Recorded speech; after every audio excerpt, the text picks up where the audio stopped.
आज हम समरी करने जा रहे हैं 6 characters in search of an author की, जो कि 1921 में पब्लिश हुआ था और इसके राइटर है लुइजी पिरंदेलो। इस प्ले में 3 एक्ट हैं और ये एक मेटा थिएटर प्ले है, यानी कि इसके अंदर play with in the play है, यानी कि प्ले के अंदर ही एक प्ले हो रहा है। तो प्ले स्टार्ट करते हैं। तो प्ले की शुरुआत होती है और एक थिएटर है, वहाँ पर स्टेज सेट है रिहर्सल के लिए, यानी कि वहाँ जो एक्टर्स हैं वो जो प्ले होने वाला है उसकी रिहर्सल करने के लिए इकट्ठा हुए हैं। वहाँ पर एक एक्टर है और वो पूछता है कि मुझे ये कुक की जो कैप है पहननी ज़रूरी है क्या? तो वहाँ पर जो मैनेजर होता है वो बोलता है कि क्या तुमने प्ले के अंदर जो सिम्बॉलिज्म है उसको समझा भी है जो तुम ये सवाल पूछ रहे हो? अब इन लोगों की जो रिहर्सल होती है वो चल रही होती है, तभी वहाँ पर 6 लोग आते हैं और वो जो 6 लोग हैं वो कैरेक्टर्स हैं इस कहानी के। The father, the mother, the step daughter, the son, the boy and the child. इन लोगों के पूरे प्ले में यही नाम दिए हैं और कोई नाम नहीं दिया गया है। और उनके जो चारों ओर है एक अलग सा ऑरा सा है, एक रोशनी सी है। ये दिखाया जा रहा है कि ये जो 6 लोग अभी आए हैं ये बाकी लोगों से कुछ अलग हैं। और ये जो 6 लोग हैं इन्होंने मास्क पहने हुए हैं जो कि अलग अलग इमोशंस सिखा रहा है। ये पुराने इटालियन प्लेस का भी एक रेफरेंस की तरह है।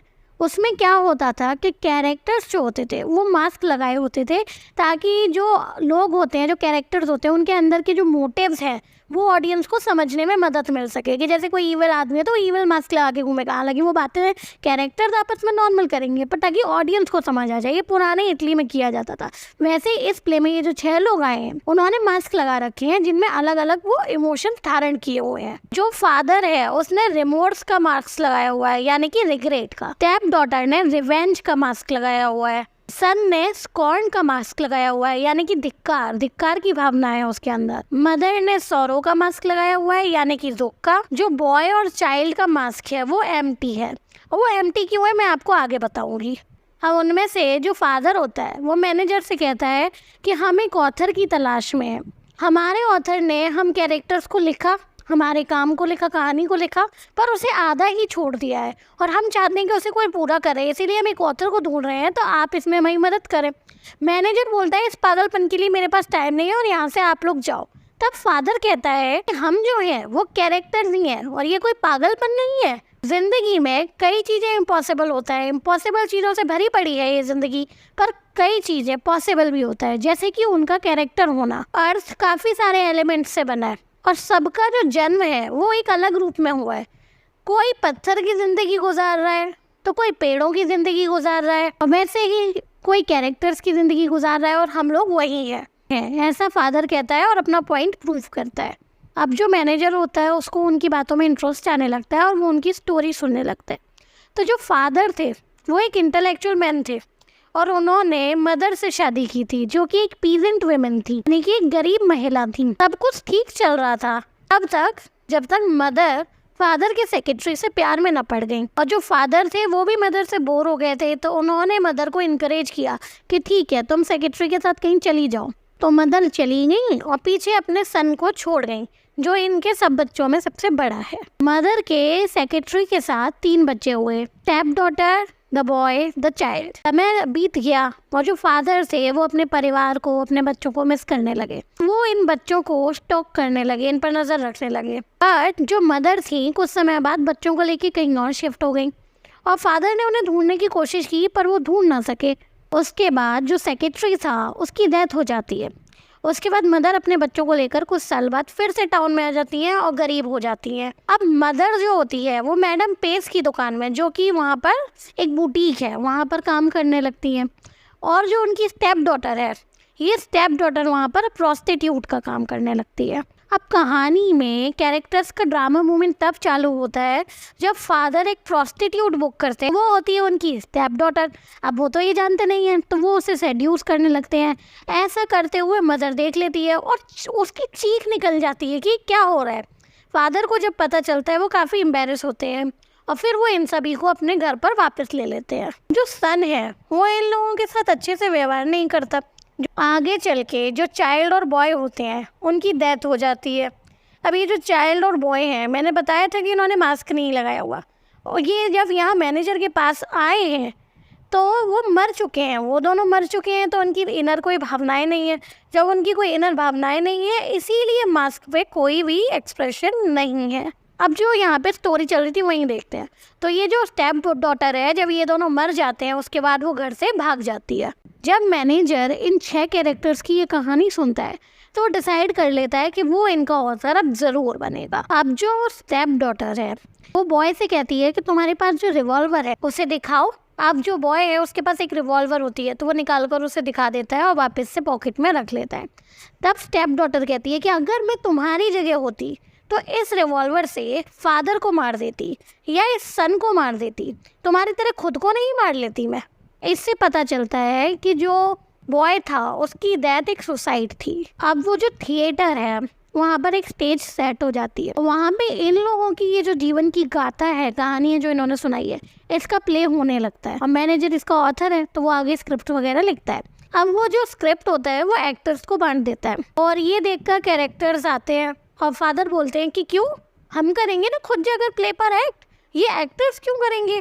तो मैनेजर बोलता है कि एक्टर्स का काम होता है एक्टिंग करना, तुम्हारे जीवन की कहानी है, मैं ऐसे लिखूंगा, पर एक्टर्स ही तो इसको एक्ट करेंगे, तुम थोड़े करोगे।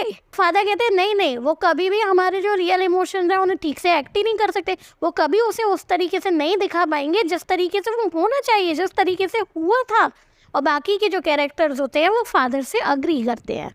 और जो स्टेज होती है वहाँ पर मैडम पेस की दुकान का एक सेट बनाया जाता है। मैनेजर बोलता है कि स्टेज पर अभी तक मैडम पेस क्यों नहीं आई है, मैडम पेस कोई क्यों नहीं है। तो फादर स्टेज पे चढ़ता है और एक कोट को और एक कैप को अरेंज करके रख देता है और बोलता है कि ये नहीं मैडम पेस। और मैडम पेस जो होती है वो स्टेज पर अपीयर हो जाती है एंड लाइक सच में आ जाती है, लाइक मैजिक से। लीडिंग लेडी को ये सब बकवास लगता है। जो फादर बोलता है स्टेज मैजिक में विश्वास रखो। ये जो एक्टर्स होते हैं ये लोग कॉमन सेंस के चक्कर में स्टेज मैजिक को मरने देते हैं। अब जो मैनेजर होता है वो जो मैडम पेस जो अभी अपीयर हुई है उनसे, और जो हमारी स्टेप डॉटर है, मतलब कैरेक्टर डॉटर ना कि एक्टर स्टेप डॉटर, उनसे बोलता है कि तुम पहले करके दिखाओ, जो वहाँ पर हुआ था तुम्हारे साथ वैसा प्ले करके दिखाओ।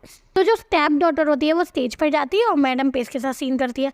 अब दोनों कुछ बातें कर रहे होते हैं और वो सुनाई नहीं दे रही होती, आवाज़ ही नहीं आ रही। तो मैनेजर बोलता है अरे आप तेज बोलो, सबको सुनाई भी तो देना चाहिए।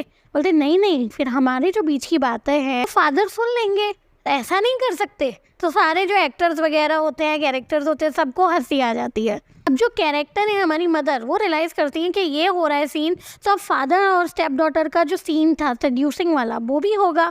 तो वो ये चाहती नहीं है, तो वो जाकर वहाँ इंटरप्ट कर देती हैं, पर उन्हें रोक लिया जाता है और जो स्टेप डॉटर होती है वो मैडम पेस के साथ सीन पूरा करती है।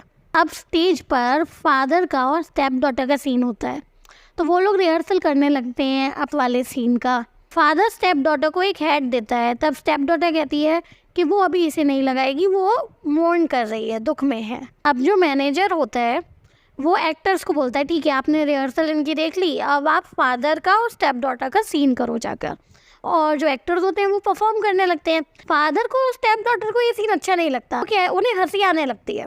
वो हंसते हैं और बोलते हैं कि क्या कॉमेडी चल रही है, ऐसा थोड़ी हुआ था, ये तो गलत कर रहे हैं, बिल्कुल भी सही से शो नहीं कर रहे हैं। तो मैनेजर बोलते ठीक है तो आप दोनों जाकर स्टेज पर कर दिखाओ। अब जो फादर और स्टेप डॉटर हैं वो स्टेज पे जाते हैं और इसे करने लगते हैं। अब वो एक्ट कर रहे हैं तो फादर स्टेप डॉटर की फ्रॉक रिमूव करने लगता है।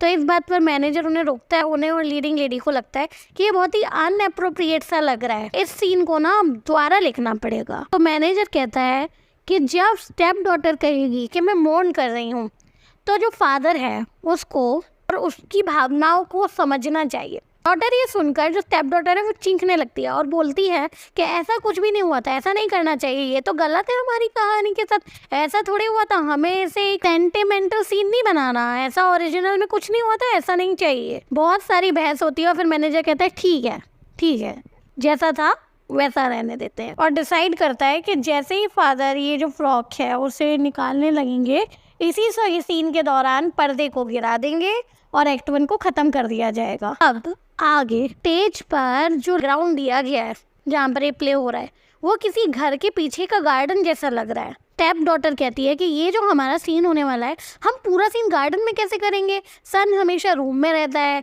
और जो बॉय है हमारा वो हमेशा अंदर ही रहता है, तो बाहर तो आता नहीं, तो कैसे करेंगे? मैनेजर बोलता है कि हम सीन्स को बार बार नहीं बदल सकते हैं, ऐसे ही करना पड़ेगा। इस पर जो लीडिंग लेडी होती है वो बोलती है कि बार बार सीन्स चेंज करने से अच्छा खासा इल्यूजन क्रिएट होता है। तो इस पर फादर चिढ़ जाते हैं और फादर कहते हैं कि हाँ सही कहा, हमारे जो कैरेक्टर्स की ज़िंदगी होती है वो इल्यूजन से बढ़कर शायद कुछ ना होती हो, पर ये जो मैन की ज़िंदगी होती है, आदमियों की ज़िंदगी, आप लोगों की ज़िंदगी है, ये क्या है? आज आप कुछ और हो, पास्ट में कुछ और थे, अब आपका जो पास्ट है वो इल्यूजन बन चुका है, यानी कि फ्यूचर में आपका जो प्रेजेंट है वो भी इल्यूजन बन जाएगा। तो अगर इस तरीके से देखेंगे तो जो इंसान है वो ज़्यादा इल्यूजन्स में ही जीता है, तो इससे तो जो कैरेक्टर्स है वो ज़्यादा रियल होते हैं। क्यों? क्योंकि जो कैरेक्टर्स होते हैं ना वो हमेशा एक से ही रहते हैं। इस पर मैनेजर कहता है कि तुम ऑथर जैसी बातें मत करो। तो फादर बोलता है कि मैं ऑथर जैसी बातें नहीं कर रहा हूँ, मैं कोई ऑथर नहीं हूँ, और जब ऑथर ने मुझे लिखा होगा, रचा होगा, तो शायद इतनी अपनी आत्मा डाल दी है कि अब मेरी सोच उसकी जैसी हो गई है। अब जो मैनेजर होता है वो कहानी में प्लॉट में बदलाव कर देता है ताकि सब कुछ गार्डन में फिट हो सके। तो अब जो ये प्ले का सीन होता है वो ये लोग शुरू करते हैं। गार्डन में जो मदर होती है वो सन से बात करना चाहती है, हालांकि सन वहाँ से चला जाता है। मदर मैनेजर से कहती है क्यों ना मुझे ऐसा सीन दे दो जहाँ पर ये सन मुझसे बात करे, चला ना जाए। तो ये सुनकर फादर सन को फोर्स करने लगता है कि वो जाकर मदर से कुछ बात करे और ऐसा एक्ट करे स्टेज पर जाके। सन मना कर देता है, दोनों में बहस हो जाती है, झगड़ा हो जाता है। सन कहता है कि एक तो ये सब आपकी वजह से हो रहा है, आपने जो पूरे ज़िंदगी भर किया उसी वजह से ये सब है, और हमारा ऑथर कभी नहीं चाहता था कि हम लोग कभी स्टेज पर जाए और आप हमें यहाँ ले आए हो। अब दूसरा सीन लिया जाता है और उस सीन में क्या दिखाते हैं कि जैसे वो जो सन था वो मदर से गुस्सा होकर चला गया। अब वो एक फाउंटेन के पास पहुंचा है, वहाँ पर वो देखता है कि जो चाइल्ड थी यानी कि छोटी डॉटर थी उसे वो फाउंटेन में डूबी हुई है और मृत है। और ये सब प्ले के बारे में, ये प्ले में हो रहा है। और तभी एक रिवॉल्वर का साउंड होता है और हम देखते हैं कि जो बॉय है उसने अपने आप को रिवॉल्वर से शूट कर लिया है, यानी कि सुसाइड कर लिया है। मदर जो होती है तो मदर चिल्लाने लगती है और जो मैनेजर होता है और एक्टर्स वो कंफ्यूज हो जाते हैं कि ये सब हो क्या रहा है, ये सब रियल है या नहीं। और फादर चिल्लाता है हम रियल हैं, हम रियल कैरेक्टर्स हैं। अब जो मैनेजर होता है वो काफ़ी फ्रस्ट्रेट हो जाता है और कहता है कि मैंने अपना जो दिन है वो इन लोगों के ऊपर बर्बाद कर दिया। और स्टेप डॉटर वहाँ से थिएटर हंसते हुए भाग जाती है।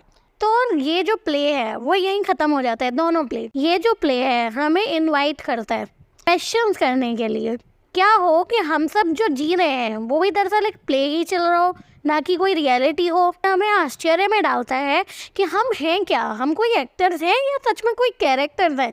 ये थी summary of 6 character in search of an author. आशा करती हूँ आपको ये समरी समझ में आई हो। अगर समझ में नहीं आई है, कोई चीज़ में परेशानी है, तो आप कमेंट सेक्शन में मुझे पूछ सकते हैं। अगर आपको ये पसंद आई हो तो प्लीज़ इसे लाइक करना और मेरे चैनल को सब्सक्राइब करना ना भूलें।